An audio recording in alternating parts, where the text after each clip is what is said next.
this our first town hall meeting as a community church.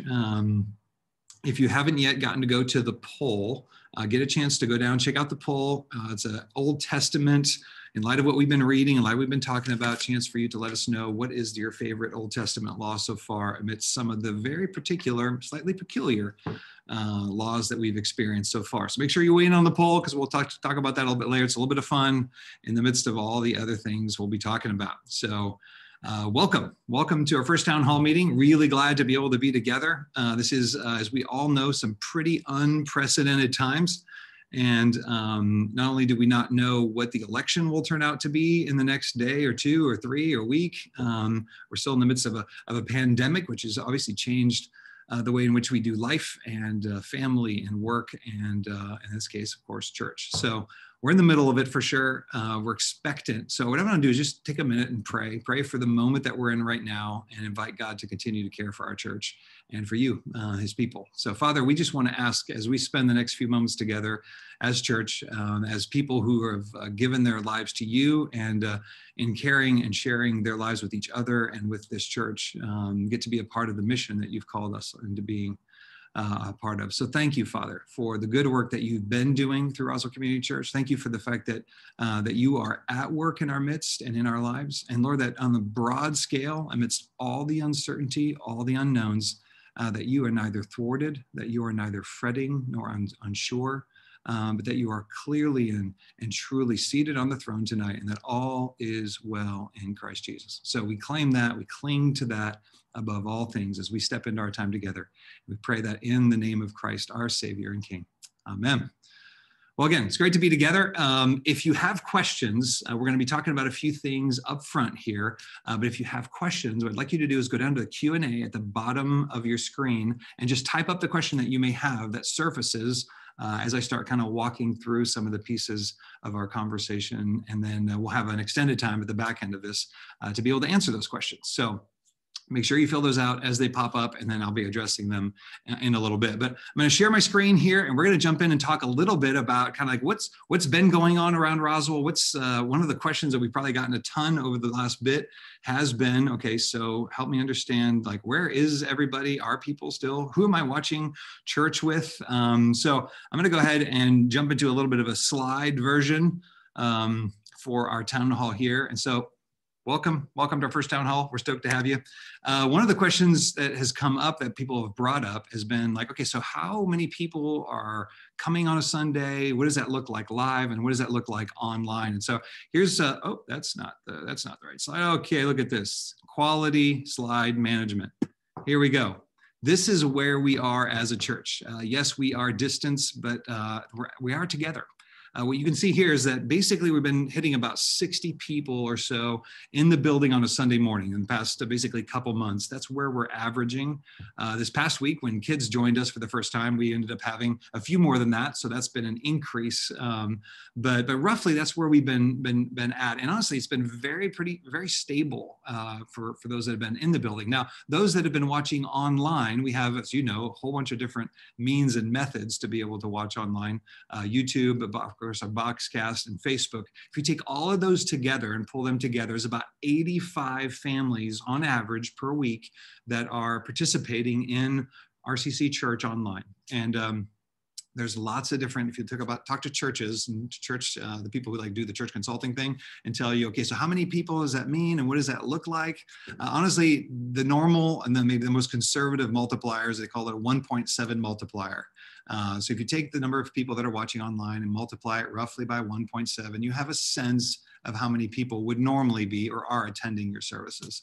What that means is if you pull these numbers together, we end up somewhere around 195 to 200 people on any given Sunday morning that are engaging regularly in worship and in the service here online. So online and then live in the building. So that's kind of the picture of what we have. As you know, we've capped the number in the building right now at 75. That's been, we felt was a reasonable number in the midst of what is possible and all that's going on with COVID.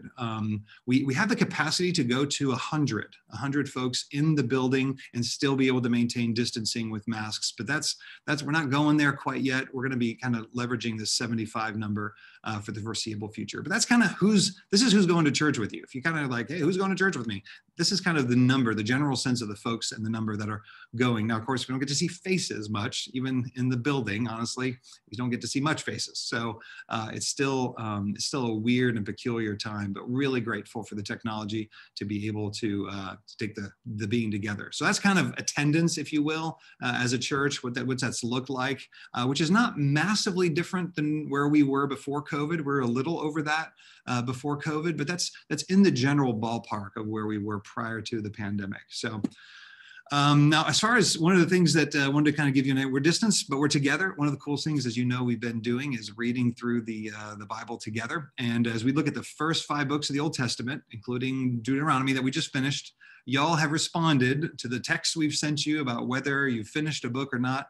About 426 of you have finished books of the Bible. So we have 426 pins that are celebrating completed readings. And you know what's really awesome is that even though we finished one, next thing you know, like you guys will keep texting later on and be like, all right, I finally finished Numbers, or I got through Deuteronomy. Anyway, all that to say is we are together and we are actually moving through this. It's been very encouraging to see folks kind of renew their energy, start again. It's been really, really fun. So a lot of folks are sticking with the long journey through the scriptures to see what God has for them.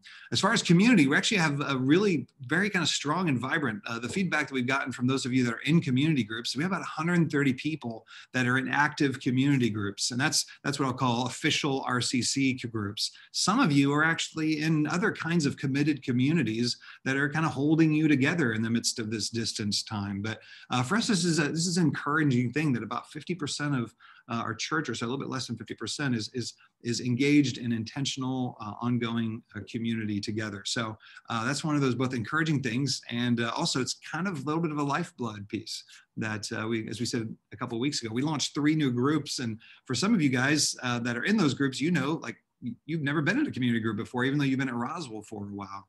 And so some of what this peculiar time is giving us an opportunity to do is to step into context, to be connected to other people when we otherwise weren't in the past. So that's about where we're at on kind of the community side.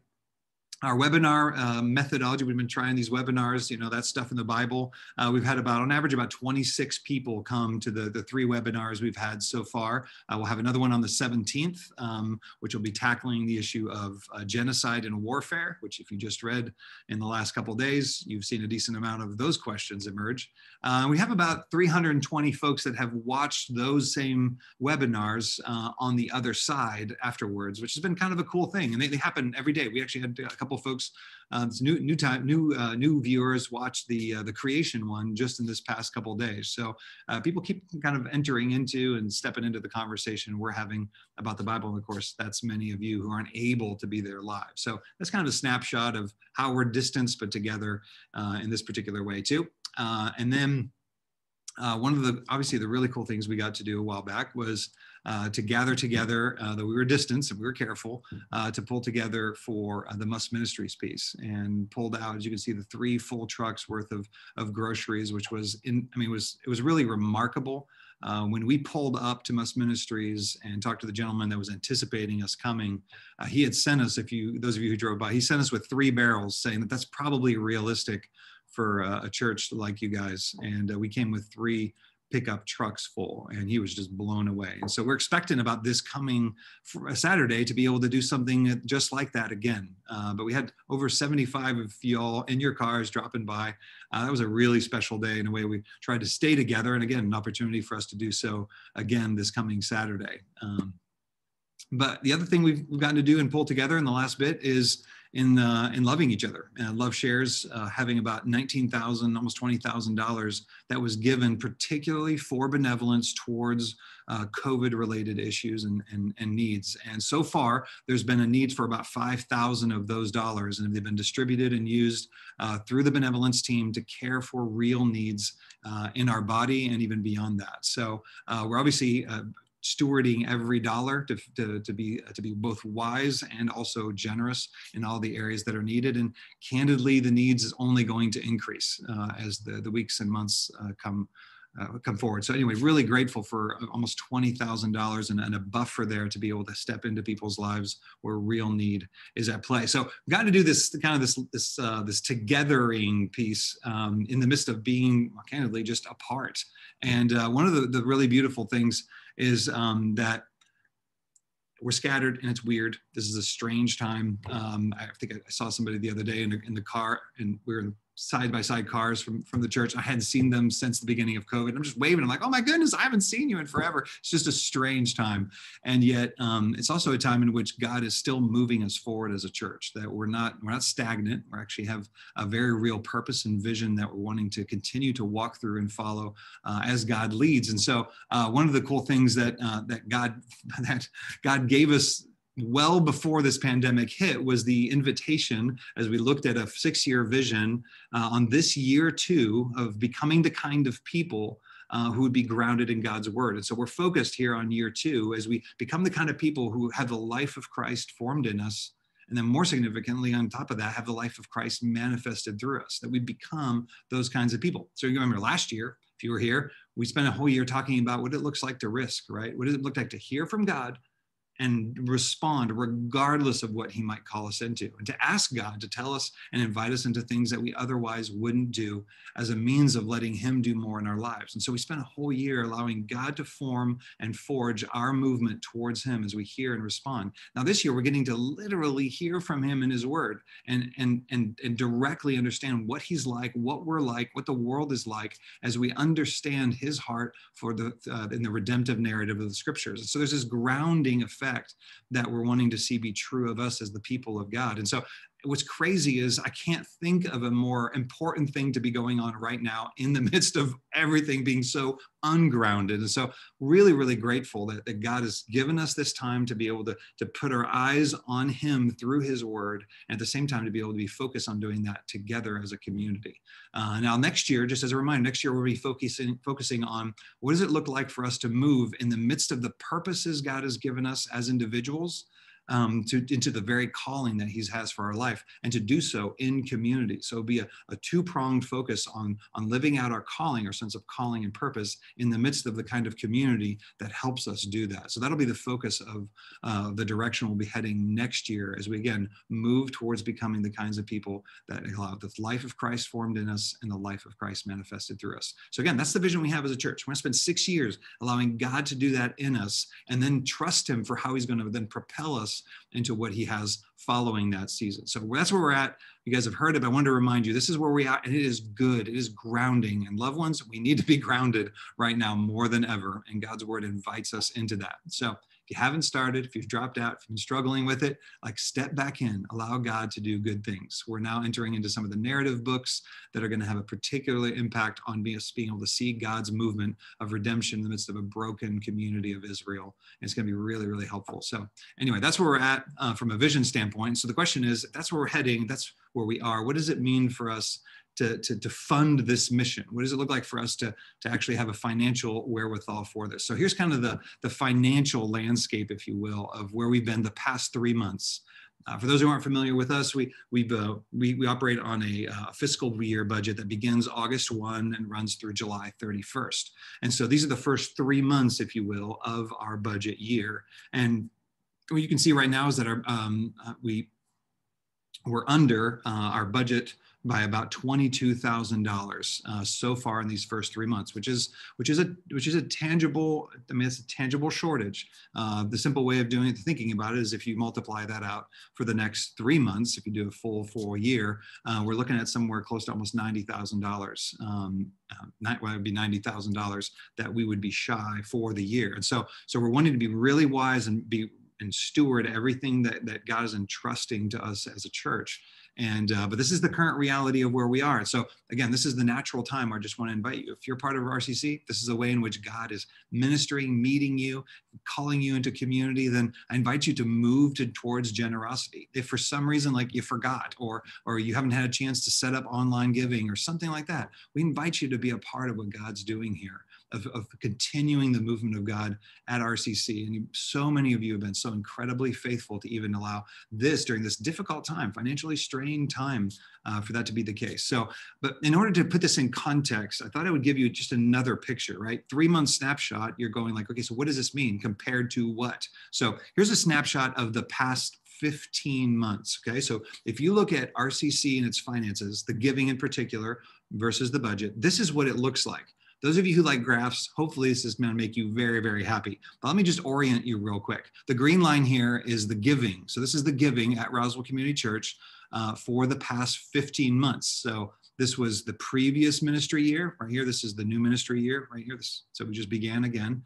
And then this orange line here is what the budget was monthly for our church last year and this year. So what you can see is obviously there's quite a bit of up and down, but if you look a little bit trending wise, the past several months, and this is roughly when COVID hit, right here in March, we've been on a lower kind of not declined, slowly heading in the wrong direction for the past several months. We're relatively stable, so it's not like we're not seeing a complete careening, but there is some concern about the fact that the trajectory is a little bit downward pointing. So that's the picture. So you can get a sense right here as we look at these last 3 months. The white numbers here are the numbers of the number of people, the number of families that are giving to the church. So as you can see, we've had ups and downs on numbers of families contributing to the work that God's doing here. So this is a picture, and it's meant to hopefully give you a sense of what God has done in the past, how he's provided and protected and brought what we needed, and that this is kind of the line right here, what the budget is. And what we're asking is asking God to move in our hearts, to invite more people, to continue to grow us and allow us to steward simultaneously everything that needs to be financially for his ministry and his mission to happen here amongst his people and far beyond that. So that's the picture. Again, you may have some questions you want to jot down. We can come back to any of these graphs, but that's the financial picture of the last 15 months and of the last 3 months in particular. Okay, one of the things that I thought might be helpful and important is to kind of refresh us on what's the leadership or the people at our church that are kind of that are leading and owning the responsibility of managing and leading the ministry at RCC. So for those of you who are not familiar with who all the elders are, and there's several of you that are new or that started showing up during COVID, and you've never had an elder serve you communion, and so these are the 5 elders that are currently elders at RCC: Britt Carley, Will Rumbaugh, Clark Collins, who joined the elder board just a couple months ago, about 3 months ago, Jay Street, and myself. So that's the elder board as it stands today. And then from a staffing standpoint, there's been all kinds of shifts in our staffing, even during this COVID time, for a variety of different reasons. One of the things, of course, that you're aware was Joel Blackburn transitioning off of the staff, which Joel had been on the team for nearly a decade almost, and as the worship leader and worship director. So here's where we stand today. And I thought I would just a brief orientation to make sure we're all on the same page about who's on the RCC staff team. So obviously Corey has been owning kids, Michael over the youth. But I wanted to point out a couple other folks. One is Kathleen Hunter has just joined our team as the administrative coordinator and has been doing an awesome job kind of picking up and trying to bring order to all the things that are disordered during that time.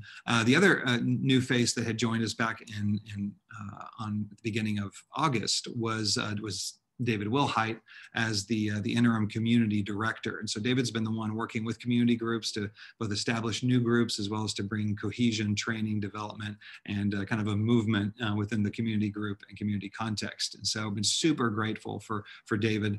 And then the Priya David has stepped in as the worship coordinator. And so I wanted to talk about just a couple things that are going on. Two things. One is on the worship front, we've had all kinds of shifts and moves around in the last few months, with Joel stepping down, having kind of this interim season where Ross was a part of some of the leadership and coordinating. So here's where we stand today. We have currently 5 worship leaders, volunteer worship leaders who who have been serving our church for a long time as volunteer worship leaders. And so I've stepped into kind of doing an oversight of each one of those leaders as they lead us on the given Sunday that they're going to be responsible for. And then Priya David has come alongside in the coordination side, and she's really going to be holding it all together, both with direction, clarity, planning, and so that's kind of how the worship side is working.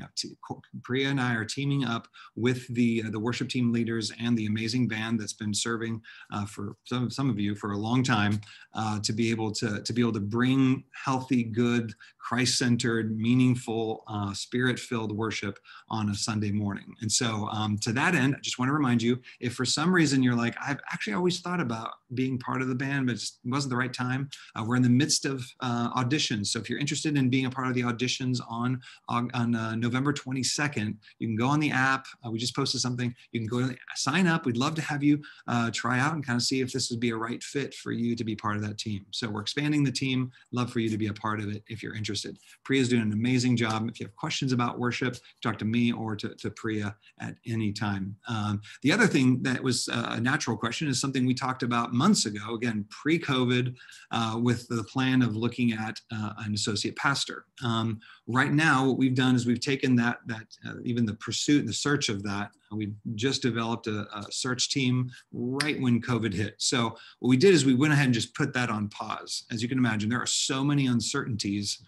There's a whole lot of things that are unclear about what's happening in the next few months. So what we've done is we went ahead and just put a pause on it till January 1, at which time we're going to reevaluate what the realistic timeline might be for pursuing that. Obviously, we want to be really, really good stewards and really, really smart, because no one knows, one, the economic implications globally, nationally, and locally for what that will look like. And so we want to be wise on how we manage and do everything we possibly can with the awesome team that's already present here and the incredible volunteers that give themselves to making this, which is many of you, to making our church the kind of place where we get to love one another and worship together and hear God's word and grow and challenge and reach out to our neighbors, that kind of thing. So that's the plan right now. We're not going to be moving quickly. I can tell you right now, it's going to be a slow move if it's going to be that this fiscal year, but we're going to reevaluate on January 1, and we'll definitely be keeping you updated on where that goes from there. So that's the team. If you have any questions about that, feel free to jot those, send those to me, and we'll be able to answer them. So, all right, stop the share. That was a ton of stuff, but would love to hear what questions you might have. So if you have not yet entered a question, you can go down to the Q&A side and fill something in. We have some of the elders are going to be willing to kind of jump in and also answer some of the questions, maybe by writing on them. But what questions do you have? Would love to kind of hear what that looks like from you right now. So I'm going to give you a minute to start answering some questions, and I'm going to go to the poll right now and see what the poll revealed. If you didn't have a chance to fill out the poll, it looks like quite a few of you haven't had a chance to do that yet, but we're going to go ahead and end the poll and see we're going to share the results. This is some of the fun in the midst of a town hall meeting. Okay, those of you who got to fill out the poll, what is your favorite Old Testament law so far? It looks like the winner is don't eat rock badgers or bats. It prevents COVID. It seems like that one took the crown. It looks like very close was never boil a baby goat in its mother's milk. All those are pretty fantastic. The peculiar and unexpected laws in the Old Testament that you may have never known or thought about before are pretty fascinating. So anyway, that's a great poll. Awesome. All right. Well, what questions do you have? Let's see. We got also, by the way, when people ask a question, you can automatically go there and you can like it. And what it does is it automatically pushes the questions that are most pertinent to you or that you're most curious about to the top. So that's kind of how those questions play themselves out. But that is, yeah. So one of the questions, Gordy asked, yes, how many community groups are there? And at this point, I believe we have 11 community groups. I think it's 11, maybe I'm 12. We just launched 3. So it's 11 to 12, I believe. All right, Sarah Parker. Can you talk more about the Walter, Rivers, and Westbrook starting their own church. Is RCC and DC sending them, or they decide to venture on their own? Yes. Yeah, we've gotten to have the Walters, the Rivers, and the Westbrooks, all of which are, for those of you who don't know, they are all kind of partners at the Valor Coffee Shop over in Alpharetta. So they've been friends and they're business partners, and they have kind of a community of folks that have been connected to them in that context. And even before we were kind of talking through worship opportunities with Ross, he was sharing with me some of the interest that some folks had brought up about having a house church kind of be birthed out of the community. They used to do some worship nights and stuff like that. So in the midst of the past few months here, a couple months in particular, that's obviously kind of just arisen to we think we want to do this now. So this was not a RCC initiated thing by any means. It was something that obviously we're for people following what God is leading them into. And in some ways, this is a risk for them. It's an opportunity for them to respond to that, but it's been great to be able to follow along with them. They've asked for us to continue to pray for them as they kind of step into that venture, but we're not sending them. We're definitely for them though. We're a church that wants to see the church not only succeed, grow, mature, but move out. And so candidly, the invitation to each of us is, in our opinion, my opinion, is to have the opportunity to say, hey, God, what are you inviting and leading me into, even if it's risky and uncertain? And what does it look like to step out there, step into it by faith? So that's where it's at. So yeah, if you have questions about what that looks like, house church movement. For those of you who don't know, is about 10% of the evangelical church meets in house churches. So there are not a lot. You don't hear a lot about it because they're oftentimes very small. But there's some real upsides, some real pros to a house church dynamic. There's some challenges also. So that's been an opportunity I've had to share some of that with them as they kind of launch into their new venture. So definitely praying for them, staying connected. They said that by swing by, say hello. I've been very grateful for the time they've had here. So that is that. So if you need any follow-up questions on that, or feel free to do that. You can feel free to, All right, what else we got? Ivy. Are there plans for equipping courses accessible during the COVID season? Ivy, you can't ask two questions. That's cheating. All right, so let's talk about the equipping courses first. Sorry, skip that off.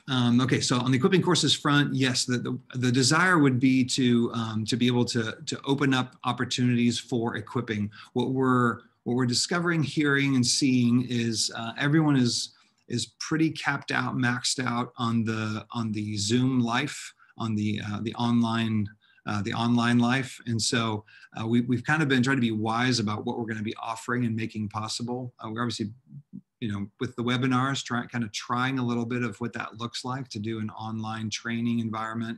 But that's something we're going to be exploring here in the spring with more opportunities. One of the things that we're looking at is potentially doing a parenting seminar here at the beginning in the winter, where we could have some folks live and then others that would be able to be online simultaneously. So it'll be our first kind of live and what kind of Zoom context, so we could be able to have questions asked, et cetera, so people could be able to do that from home, as well as so we're potentially looking at bringing in somebody that would be kind of leading that seminar. So that'd be a seminar methodology. But in the spring, we're kind of talking through some different options and possibilities. Again, as we're in the Bible, some Bible study dynamics potentially. That's been kind of what we've been kind of rolling around from an idea standpoint. But candidly, getting acclimated and situated and stabilized in the midst of this COVID dynamic as a team, and what we can do versus what we would love to do, and man, we would love to do a lot more things, has been kind of the limitations at this point. So who knows what the COVID season will be, right? But that's kind of that piece. So, all right, Ivy, your other question was the assistant pastor role was originally designed to oversee both community and equipping. Yes. Are there plans for a similar interim coverage for the equipping as well? Okay, so that is a kind of a follow-up question. At this point, no. it's always a possibility. There's a couple factors that are probably limiting us. One is just trying to be discerning, particularly on the financial front. And two is to try and not overload or create a context that's actually not sustainable long-term. So with again, spring is kind of going to be, or winter after the new year is kind of a new evaluation time for us on the equipping front. But that's also some of what we're just particularly curious about what's possible and realistic for folks in light of kids being at home online, families working at home online, and then trying to add another online context from an equipping standpoint. So anyway, but we'd love. It's one of the things we're going to be kind of sending out at the new year from a survey standpoint, just to get a sense from y'all about what are some of the gaps or areas of that you're most in need of right now, because the landscape has changed so much that that which would have been helpful or meaningful in the past just is not the same anymore. So that's kind of where it's at. But we're definitely open to the concept of pursuing an equipping kind of temporary or interim, but we're just not quite there yet. So thanks, Ivy. Great questions as always. All right, other questions. What do we got? Peter and Gretchen. How can you pray for you and the RCC staff? Well, thanks for asking.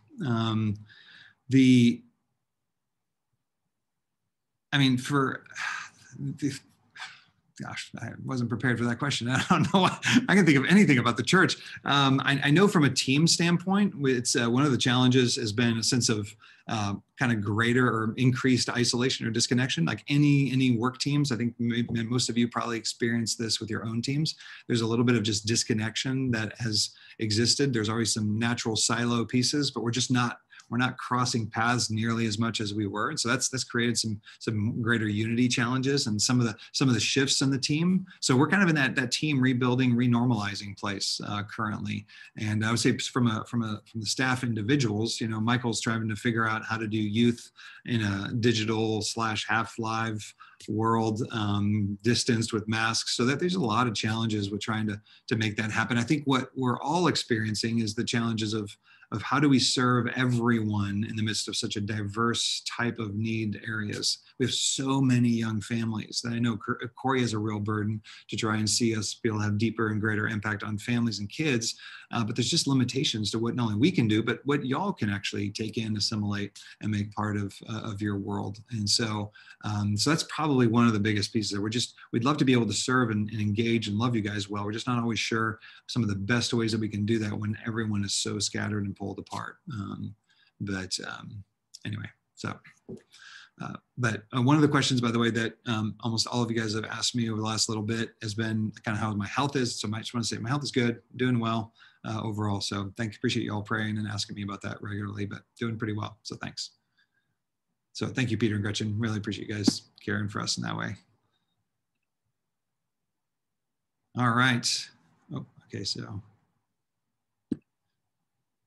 Guys, you're letting Ivy ask all the questions. All right, for new arrivals, can you share about how the staff, pastors, and elders all work together to lead and serve RCC? Who does what? Okay, so back to maybe it'll be helpful to go back to again, feel free to toss in any and all the questions you may have, but let me just jump back here to this slide. This might be the most helpful one. So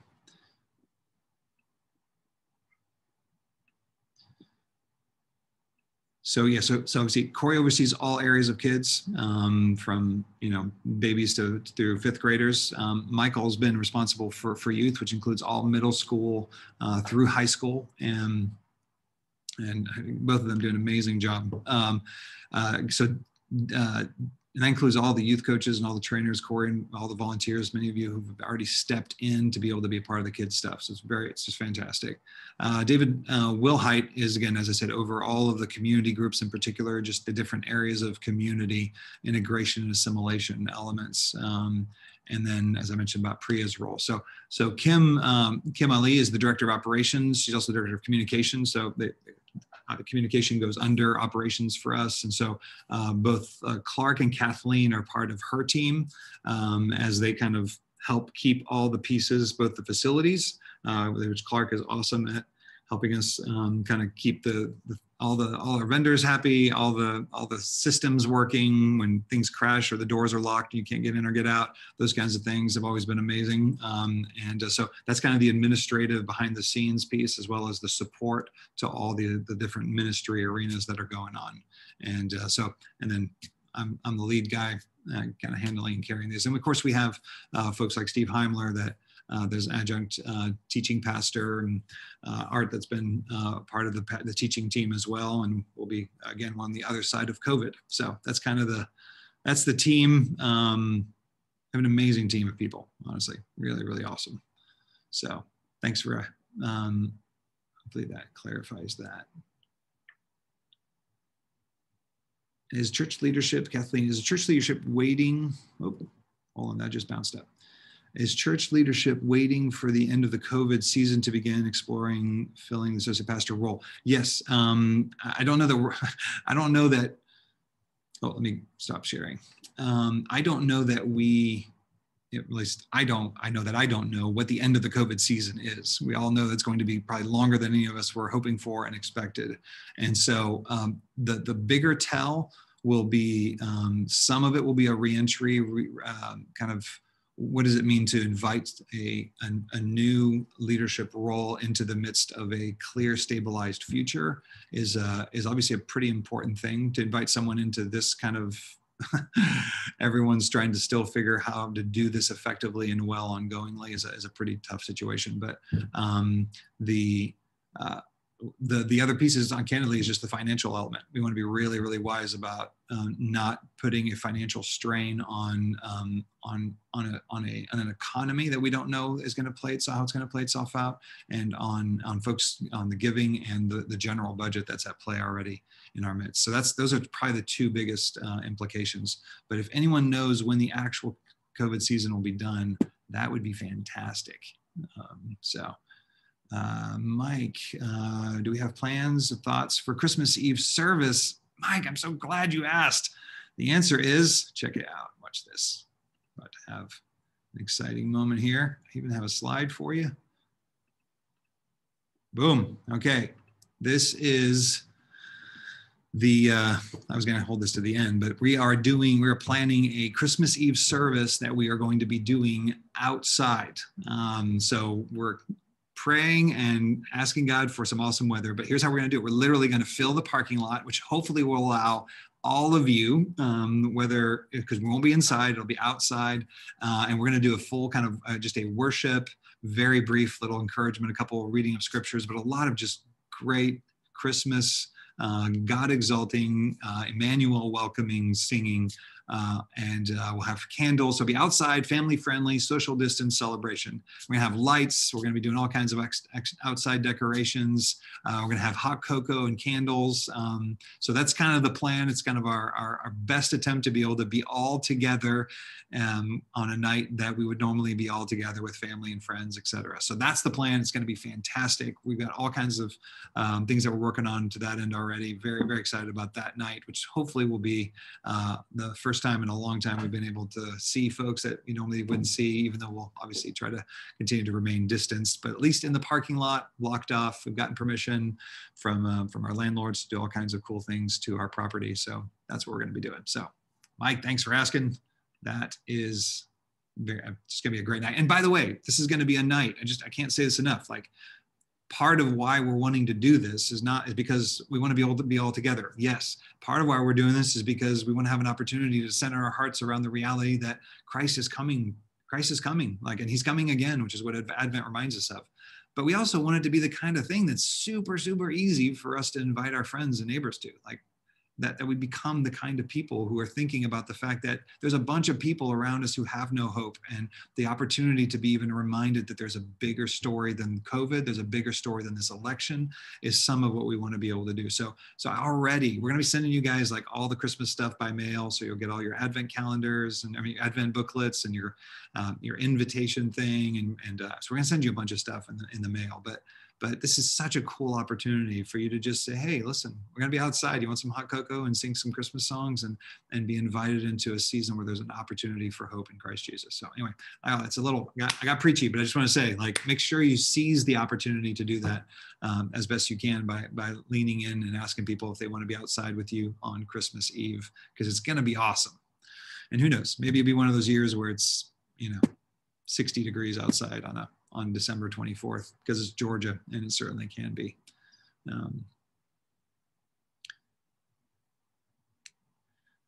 Ivy, I'm realizing I only answered part of your question. I answered some of the staff team side of it.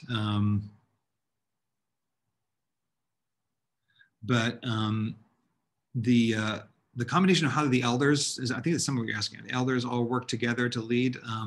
We have a clear picture of looking at how do we think about leadership at RCC. Like the elders really operate from a governance standpoint, and the staff kind of both leads and manages and executes, if you want to say, leads and then executes in management. So that's kind of how there's interaction. So we're an elder-led church. The elders both provide both direction and clarity on that, but on everything we're doing, all the trajectory and directions, there's unity on that front. So that's kind of how all those pieces work together, and we're still continuing to get better and better at doing that, of having everyone in the right seats, doing the right kind of work, moving things forward. So that's kind of what we're working on.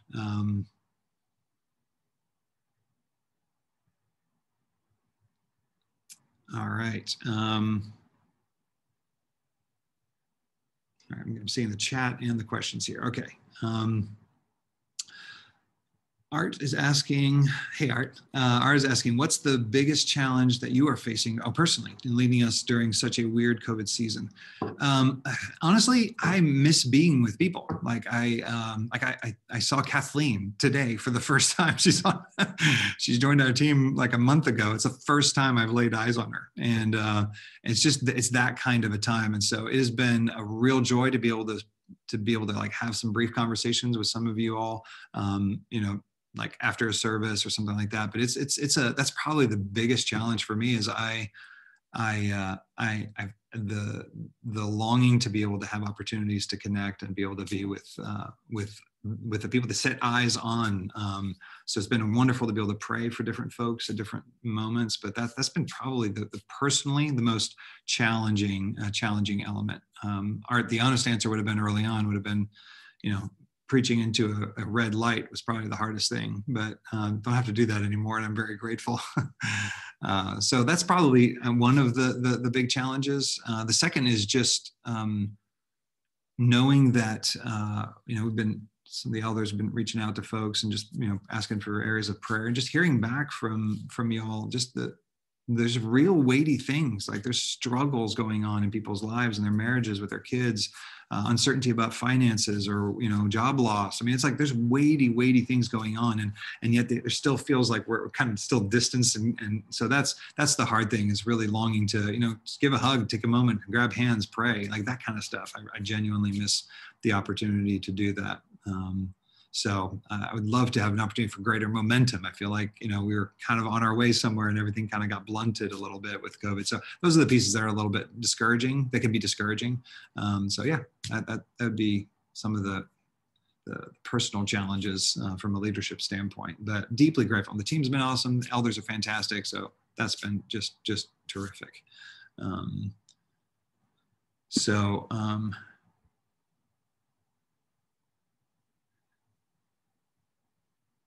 Oh yes, how do we go about putting together teams? We actually will be reaching out to some folks about coming and being a part of the setting up of any kind of events. We'd love having anyone who's willing and able to volunteer. So we'll be setting out some opportunities for those of you who'd be interested in being a part of any of the setup, of owning even a couple of different sections. So yeah, we'd love to have you be a part of that. So Gordy, the best means, and of course we'll be talking about it live in church in the next couple of weeks, and making some signups available, so that is led directly and assisted by all of you who'd love to make things beautiful. So And is there a time when you reach out to the body? Yeah, for this kind of an event, we'll be doing that in advance. We have a community group that's helping in particular with this Saturday's event on for the Give and Go from Us Ministries. So different kinds of ways in which do we kind of pull in specific help. But honestly, one of the things, since you're asking about it, Gordy, I'll tell you, one of the things that we're going to be, we could use a little bit of help on is, while nobody's in the building, it's kind of an opportunity for us to kind of do some touch up, some kind of clean up, some reset of a few things, not clean up in the sense of dirty, but just we've been in the building. It'll be 2 years next week, which is amazing. It's unbelievable. It's already been 2 years, though, of course, recognizing we haven't been in the building for the past 6 months almost. But yeah, so we're gonna ask people, hey, anyone want to come and like help do some touch-up paint and whatever? We'd love to have some community groups join. So that's some of the ways in which we're gonna be kind of reaching out to the body and see if you guys would love to be a part of caring for the space. So that's one of the things we're gonna be doing. So yeah, look for that. It'll always be on the app. Any opportunities for that will be on the app. So Kathleen from Matthew, is there a lack of volunteers in any specific area that people can pray about stepping into? That's a great question. How about this? Maybe if I can have, I think I've enabled comments. If I'm not mistaken, I have. I think I got team members on here. If you guys have any things you'd like to just toss out there, I'd love to kind of hear what y'all think. Yes, Will, technology is the challenge.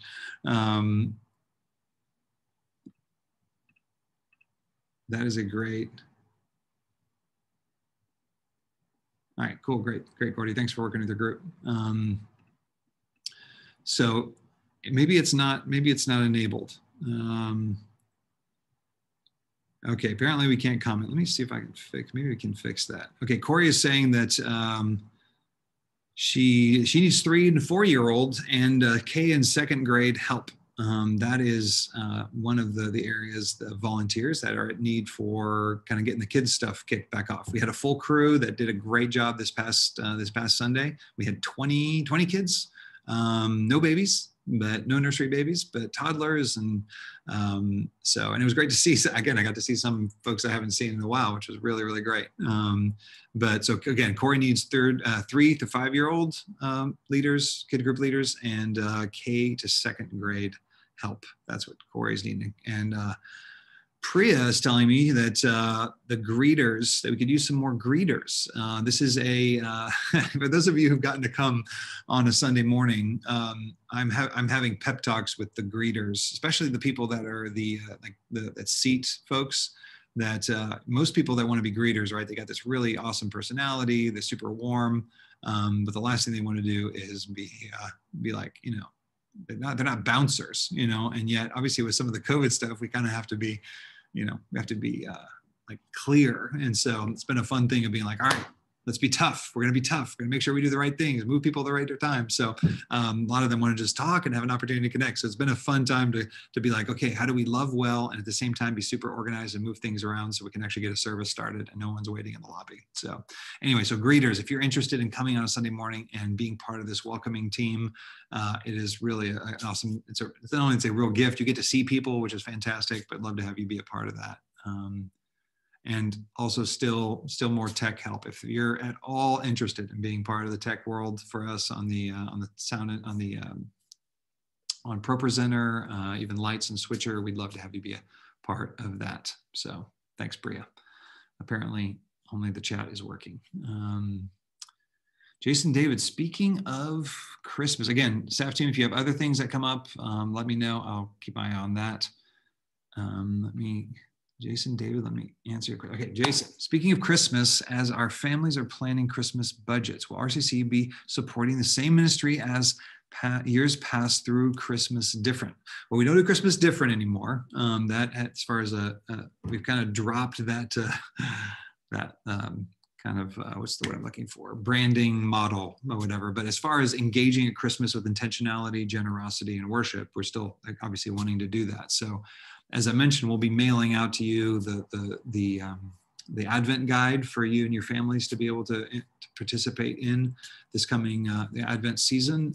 And we'll also be mailing out to you a guide for how we're going to be inviting you into Love Shares this year, which will involve kind of a broader story than we've been that we've done in the past with both Nepal and India. It's actually kind of a singular story that has two parts of it, both in the prevention, which we've done before, and in the restoration, which is involved in the Restoration House in India for women that are coming out of the brothels, and sometimes their kids in particular are coming out of the brothels. So we're going to be talking a ton about that, but yes, we are going to be doing a special offering, a special giving generosity to be able to have impact on a community that we've invested a ton in over the last, good grief, 7 years, 8 years now. Oh, it's been longer than that.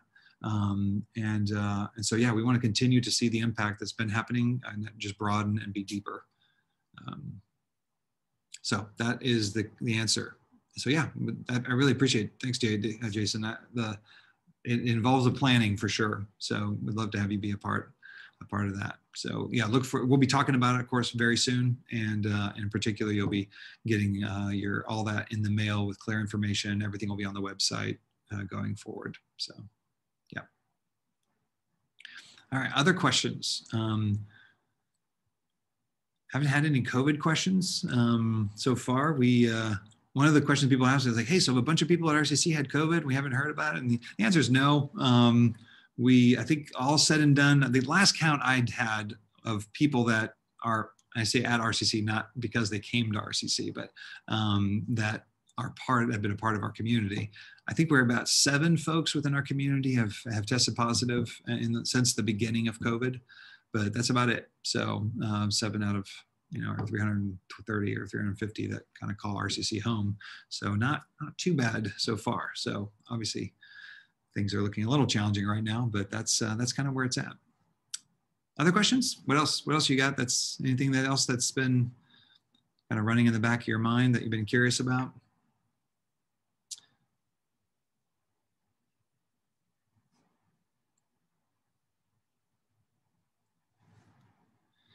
Is it possible for the elders to send out one prayer request a month for the entire body to be praying for?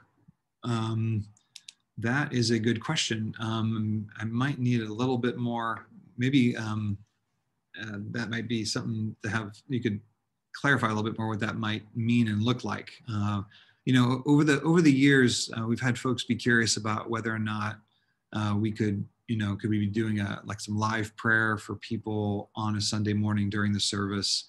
And candidly, the challenging thing for that, it's a great concept, a great idea because we want to be praying for, and we do as elders, pray for marriages and the particular dynamics of what's going on in people's lives. But as you can imagine, there's certain needs, and actually some of the more pressing and deeper needs that are going on in family tensions and marriages struggling and are going on in a way that's not going to be published to a congregation of folks that don't know them directly. So that's always the tricky thing that we're wrestling with. But in this case, the opportunity to be able to think about one particular area may be very, very, very helpful. So maybe actually, if you have some further thoughts on that, we'd love to hear what that might look like. But we certainly want to be prayerful in increasing measures, even during our times together as a service. There's something about taking a pause and all of us praying together about something, even though there's some in the room and some that are away. So thanks.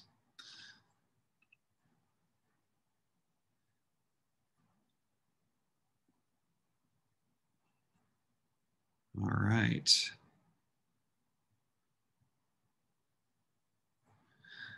Okay, well, as always, we love to hear from you when you have questions. We love to hear when you have thoughts and ideas, when you have concerns, and when you need prayed for. So please reach out to us when you need, if you need anything, if you have ideas or creative things, if there's things that you're seeing that you would like to have more of or be more impactful. We want to be able to try and serve as best we can within the limitations of our time, energy, and focus. So we feel deeply grateful to God. There is a sense of real stability in our community right now, and by the grace of God through our time in the Word of grounding. And so, so God is doing good things in us. I'm hearing people talk about experiencing God in ways that they haven't before, and that's been really, really special. I've also heard a lot of folks that are going through a difficult time for a whole lot of different reasons. So, so be prayerful for our church in general, for people in general, for sure. Imagine whatever you're struggling with, some other folks are probably struggling with something similar. But we want to be galvanized together towards what God has and it will be taking us into in the future. So, but anyway, grateful for your time, for your investment in our church. I know that you're loved, and we look forward to an opportunity to continue to move forward with what God has for our church and to the glory of God. Right. So, y'all have a really, really great night, and look forward to seeing you on Sunday. Thanks again. Thanks for coming.